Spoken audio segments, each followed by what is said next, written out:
अरे, इस जाल में तो मुझे मणिमाला का बाल दिख रहा है। इसका मतलब मणिमाला इसी मछुआरे के घर में है। मुझे मणिमाला को संकेत भेजना होगा। फिर झिनुकमाला एक नीला मोती रविन के जाल में लगा देती है। रविन अपना जाल उठाकर देखता है कि मछलियों के साथ एक चमकता हुआ नीला मोती आया है। उसे हाथ में उठाकर, ये मैं क्या देख रहा हूँ? मेरे जाल में एक नीली मोती। लेकिन माँ, तूफान में मुझे एक भी मछली नहीं मिली। खाने के लिए घर में दाल चावल है ना?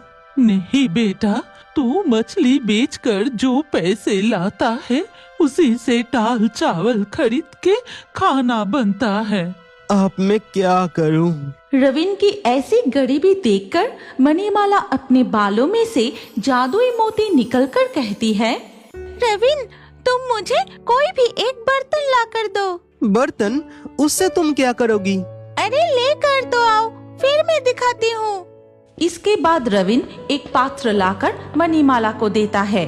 फिर मणिमाला अपनी जादुई मोती उस पात्र पर स्पर्श कराते ही वो सोने का बन जाता है। ये लो, अगर इस सोने के बर्तन को तुम बाजार में बेचोगे तो तुम्हें कुछ पैसे मिलेंगे। उससे तुम दाल चावल मसाला खरीद कर ले आना। अरे मणिमाला, तुम्हें जादू भी आता है? जादू से वो पात्र सोने का बन गया। माँ, मैं बाजार से कुछ दाल चावल खरीद कर लाता हूँ। कल सुबह समुंदर में मछली पकड़ने भी जाना है। लौटते लौटते शाम हो जाएगी। ये कहकर रविन वो सोने की पात्र लेकर एक सोनार की दुकान पर बेचने जाता है। चमचमाती हुई सोने का पात्र देखकर दुकानदार कहता है, अरे रविन, सोने का बर्तन ये तुझे कहाँ से मिला? चोरी का तो नहीं है?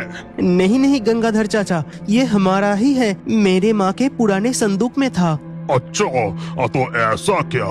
अरे, और ये तो देख रहा हूँ बिल्कुल खाटी सोना है, कोई मिलावट नहीं।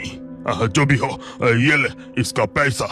गंगाधर रविन को सोने का पात्र की सही कीमत नहीं देता। रविन को जितना पैसा मिलता है उसी से ही वो दाल चावल खरीदकर अपना घर लौटाता है।